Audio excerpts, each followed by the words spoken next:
Ms. Sarah Ishmael is your class speaker. The Provost Selection Committee chose Sarah for this honor from a group of outstanding candidates nominated by our academic programs. Since graduating from Gig Harbor High School, Sarah has dedicated herself to making a difference in the world. In 2007, she served as the Associated Students Legislative Liaison, working to pass improvements in the state's child care grant system and to secure funding for mental health services at higher education institutions. She also served as the Associated Students Vice President for Legislative and Governmental Affairs for Western during the 2008-09 academic year, and she was appointed to the Western's Board of Trustees by Governor Gregoire in 2009. After graduation, Sarah will serve as an elementary school teacher in Baton Rouge, Louisiana.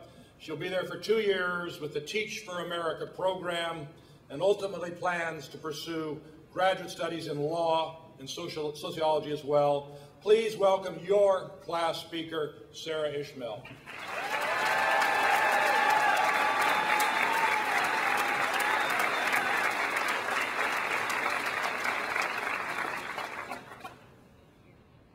Good morning.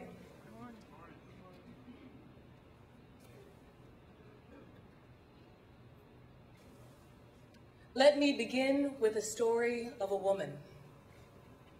This woman with a tattered breath in her throat and a ratty, battered blue bulky suitcase and a lime green jacket stepped out onto the cold tarmac in New York City.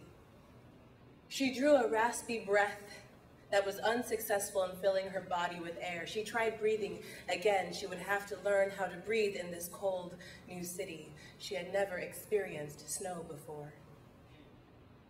Let me begin with the story of a man.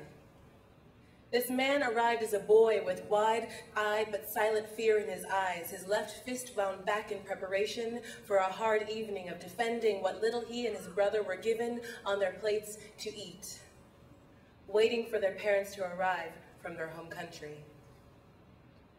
Let me begin with the story of another woman.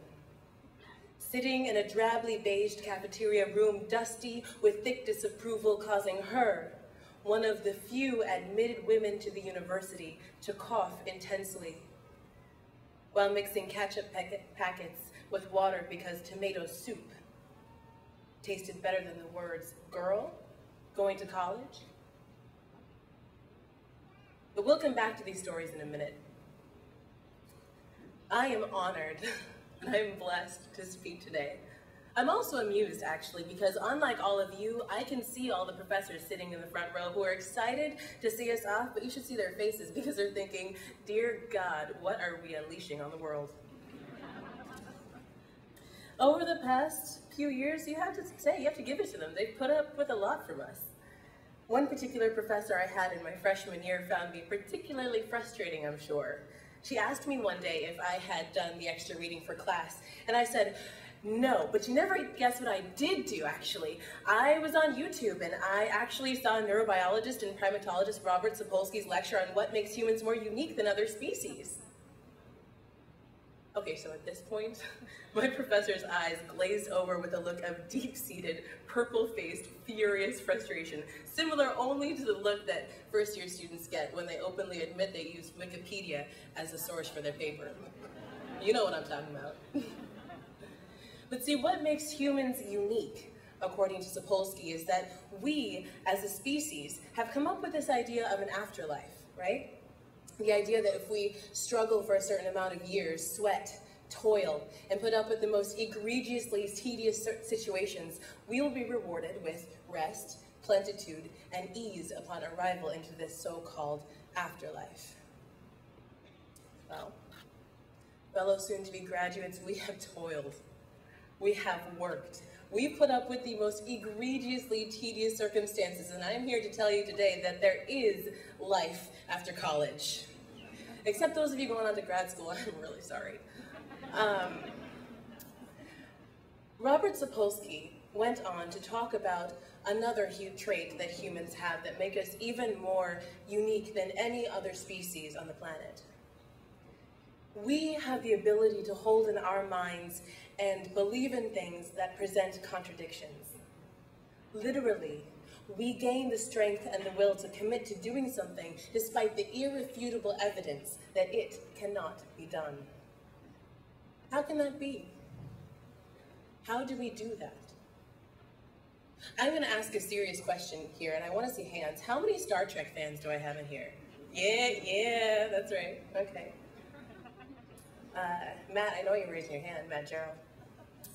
I'm so serious. Some of you may remember this from the book, some of you may remember this from the recent movie, but those of you who do not know, James T. Kirk, the original captain of the Starship Enterprise, had to pass a test before he could be raised from a Starfleet cadet to a Starfleet officer, called the Kobayashi Maru. The Kobayashi Maru is a test that presents cadets with a no-win situation. The simulation leaves them only with two choices: start an all-out war, or leave their fellow Starfleet officers on the starship Kobayashi Maru to die.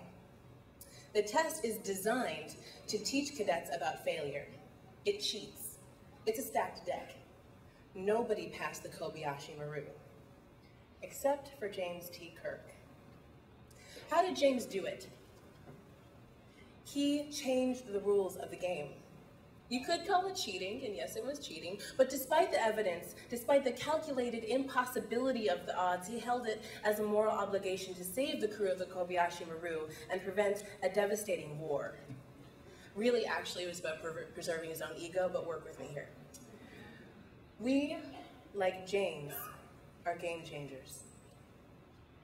With our degrees, our hopes, our visions for the future, we challenge what others claim to be impossible, and we make it happen, whether that be the resurrection of a tribal community through your work on the validation of treaty rights, or the moment you as a fine and performing arts graduate create a theater program, a dance program, an art program that serves underprivileged children and introduces them to art and to self-esteem. We succeed in a world that seems sometimes like it's designed to cheat. We made a choice to come here, to Western, and we will be the ones that engage with the struggles of the world, be it through business, be it through physics, be it through the art of raising a family, starting that small family business. We who sit in this auditorium now are game changers. And we make a brighter, more sustainable future possible because we have to. We must. I think a lot of you hear the words, oh, we're transformative, we're special, but it's true. We are transformative. But our transformative potential does not hold a candle to how much we have transformed.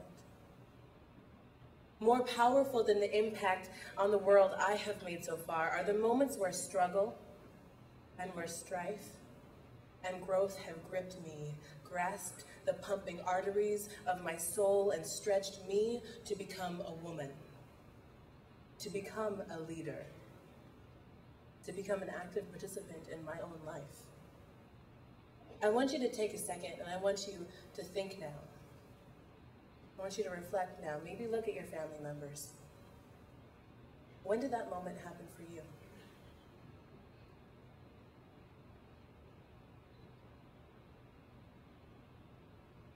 Your presence here is more than ceremony. It represents sacrifice. It represents growth.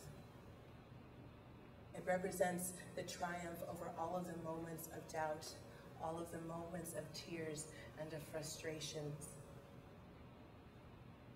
It represents a dedication to a promise that you made to yourself, perhaps that you had to make to yourself every single day, despite insurmountable odds. Today is a celebration marking us as the leaders of tomorrow. We are privileged to graduate with the skills and the drive to be the difference in the world everyone is waiting for, and we do celebrate that. But today is a celebration and an honor and validation of those moments when just sitting up straight was a victory in itself, too. But are we prepared for the final test? Our own Kobayashi Maru. I just spent a week in Baton Rouge getting acclimated to the city and the schools in which I will teach for the next 2 years. On Wednesday morning, I saw an elementary-aged schoolgirl whom I imagined to be in my classroom, whose life is still torn apart 6 years after Katrina, and I realized I know nothing. We are graduating from this institution today, and we have dabbled in social theory and how it applies to underserved populations. We have been introduced to ethics and studies of morality. We have studied a bit into economics and are going to grad school to understand the economics of state reconstruction. But when I looked into her eyes, I realized that we graduate knowing absolutely nothing except about how life should be, how life needs to be. We have our vision for what we will make happen in the future. And that's all we need. We as humans are more unique than any other species because of our ability to believe in things that present contradictions. We as Western graduates are more unique than any other graduates because in the face of calculated odds, we will bring forth an impossibly bright future with our determination by the ways we find to constantly change the rules of the game. And that is powerful. There is life after graduation, y'all, but it depends on us to make it meaningful.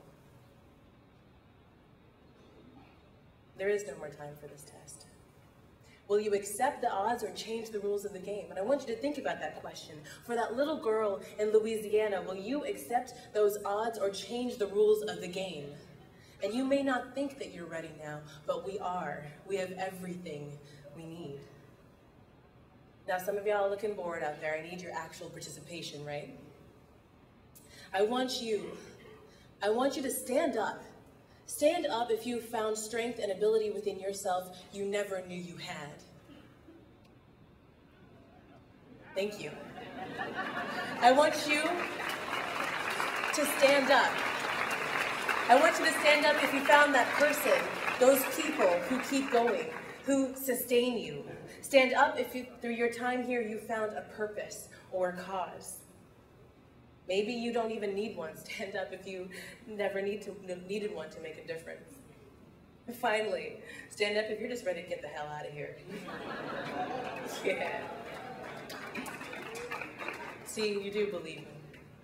You wouldn't have stood if you didn't. We are ready.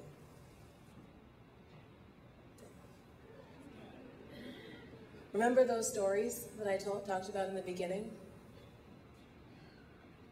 My mother learned to breathe again in the cold and went on to own 3 successful businesses.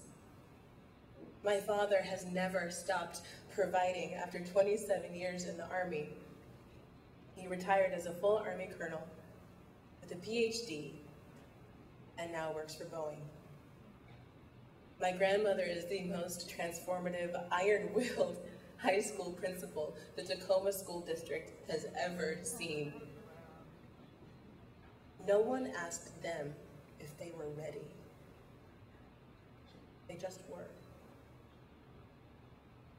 Mr. President, Madam Governor, and distinguished guests, we don't know everything.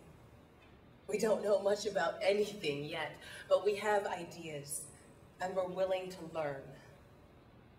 We have new rules for the game. We are ready. Congratulations, class of 2010.